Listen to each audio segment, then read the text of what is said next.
Oh, hello everybody. It's me again. I've returned once more in the new year. Happy New Year to all. Happy 2025. A little bit of a delay to getting out my list of favorites from last year, but better late than never. And for those of you who are new, hello, my name is Victor Dos Santos. I've decided as of 2025, specifically today, January 18th, the day of this recording, to start referring to myself as Victor Dos Cinema. Very nice.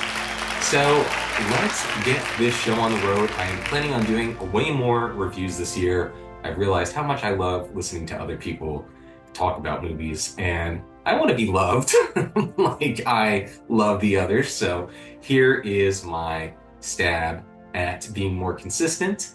I will be recording several reviews at once, and I hope to start incorporating a new format in which I include you, my faithful viewers, in the reviews as well. If you couldn't tell, these reviews are being done in a Zoom call setting. So I will start to invite random fans and viewers or non-fans, maybe even haters, to join in on the discussions in these calls and be featured on this very famous and popular page. So let's get the show on the road. Let's get 2025 off to the greatest start that it possibly can be by first revealing that I have a bald head. I've shaved it. But I think I'm going to grow it back. I'm not sure how I feel about it. I like how I looked before, but we'll see what's possible. For now, here's a hat that is movie related. Cleaver, a reference to The Sopranos. I got this as a gift for Christmas. Let's get into it. All right. First, I would like to start off with some honorable mentions. I have them all written out right here on this little device called a phone. My honorable mentions of the year are Not Another Church Movie, being such a huge fan of Tyler Perry's work. I really appreciated this parody film. The other was Rap World. It inspired me to realize that, yeah, once again, you can make movies for no money at all, and people will watch it and enjoy it. Pretty cool. Very nice to know. The other one is Carry On. I just enjoyed how easy it was to watch on Netflix. Sasquatch Sunset, I also really enjoyed that. There was a lot of good farting moments in there, very pretty to look at, and unexpectedly poignant. And lastly, on my honorable mentions list is Furiosa, a wonderful, wonderful sequel. One of three sequels on my list of favorites of the year. Sorry, one of four sequels technically, since this was in the honorable mention section. The other three are the other three sequels. Number 10, we have The Apprentice, the feature film biopic about Donald J. Trump's rise to stardom and to fame into the man that we sort of know him to be today. It follows his relationship with Jeremy Strong. I already have a review on the page. I just really enjoyed the vibe, not really the typical biopic that I would have expected. And I thought it was interesting to portray Donald Trump in such a, I don't know if humanistic is the right word for it, but it definitely was a very blunt, I guess, display of who he is. And it wasn't necessarily biased, although it did not portray him in a very positive light, obviously. There's a very intense little rape scene in there, and everybody is a pretty bad person, so to speak. But it definitely goes to show you that evil is not such an easy term to toss around. The next film we're going to get into is Aggro Drift, my number nine favorite movie of the year.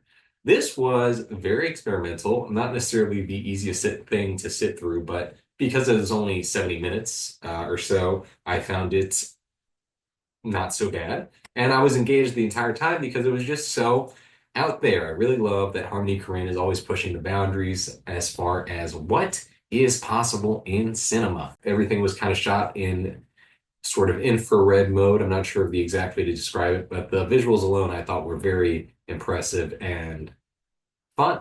Travis Scott has a little cameo in there. It's also enjoyable, but the main character is a Catalan actor whose name I'm blanking on right now, but he was really just fantastic as this assassin figure.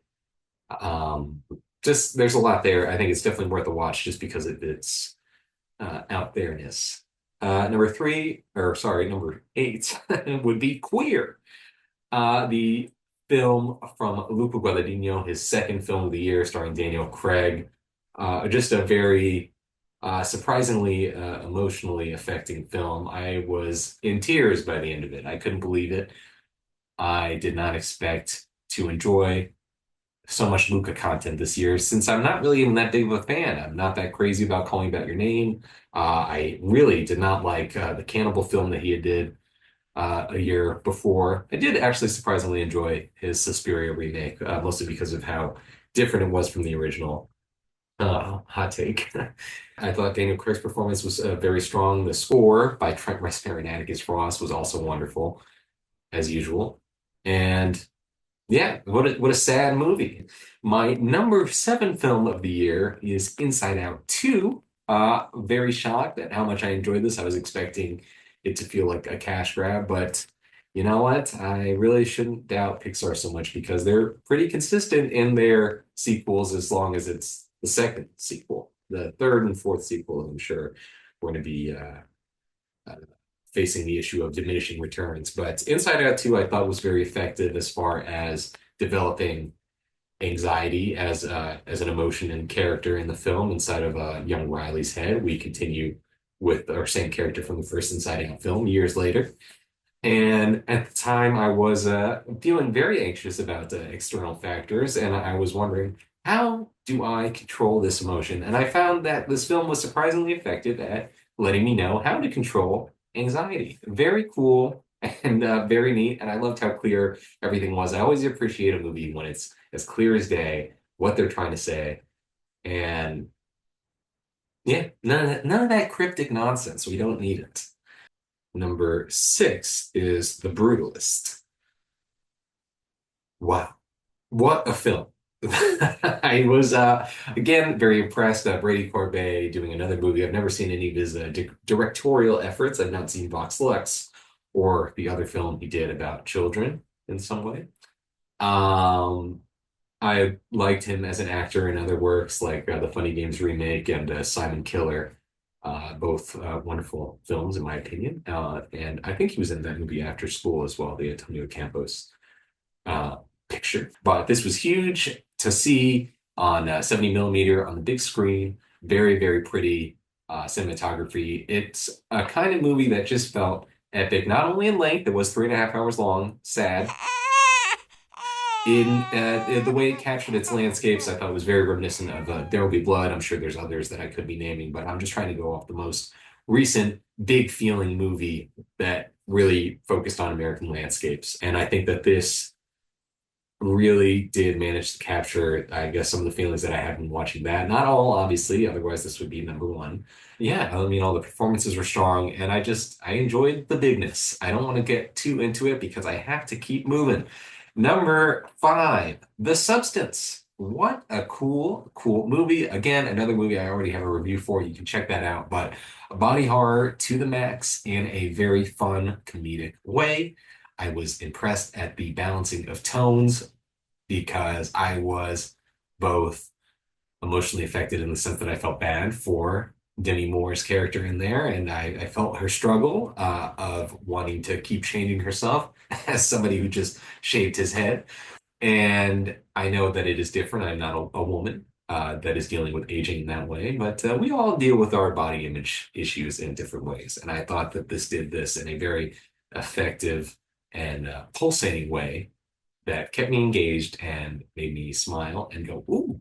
So all good. A good reason to get up on my list. Another movie that made me go, ooh, was my number four film. I'm very shocked. I was very hesitant to watch any of the other two films. It's another sequel, The Terrifier 3. I really enjoyed how violent this was, and it was cool to see. Again, I'm just very into things getting bigger and bigger, and this keeps escalating the Terrifier story and lore in ways that I did not expect it to. And I love a Christmas setting, like I said about Carry On, so that was another plus for me. I really enjoyed Terrifier 3. I have a review of that as well, which is a lot less in-depth than this one. I think I just scream in the video in a clown outfit. And next is my number three pick, Luca's second feature on my list, Challengers. How could you hate this movie? This is a lot of fun, a little gay, not as gay as Queer, but very good. And again, another wonderful soundtrack by Trent and Atticus that was definitely played a lot anytime I went on a hike or any kind of cardio activity. So very cool. Number two, another sequel, Smile 2. I was shocked. I was stunned. I really thought the first Smile was so whatever. I did not really care for it all that much, right down to its horrible choice of using the song Lollipop for its end credits music. I just did not understand a lot of what was going on there with that. Didn't work for me. I thought it was a little lame. But then this one, it really just took a full-on 180 and really surprised me right from the opening scene alone. I was very impressed with its, I think it was a 7-minute tracking shot or oneer, which, Warner has been there, done that. But I think it was very cool to see it in this context, and especially with the title drops. Also, a big sucker for really good titles. This one had some premium titles. So did the Brutalist, by the way. I forgot to mention that part of my list. And my number one film, I wasn't sure where this was going to end up on here originally because when I first saw it, I was a little like, I'm a huge fan of the director of my film, but I was not sure how I felt about it in relation to this director's previous efforts because I loved his previous efforts so much. But I rewatched it the other day and I said, you know what? This is definitely the best of the year, and it is Anora. Yes, I know, crazy. Who would have thought that I would have put a movie that is beloved by so many on this list? But here I am doing it as well. Great movie, flies by 2.5 hours almost, and does not feel like it until the very end. I started to feel a little bit like it was dragging quite a bit there. But you know what? I don't care. It is very good, very well done. I think my biggest note to everybody that is on this list that has a movie that's over 2 hours long, you could definitely shorten it because it would have brought you higher. Yeah, so there it is. Victor Dos Cinema's Best of 2024. I hope you all enjoyed, and I hope you're excited for the worst of 2024.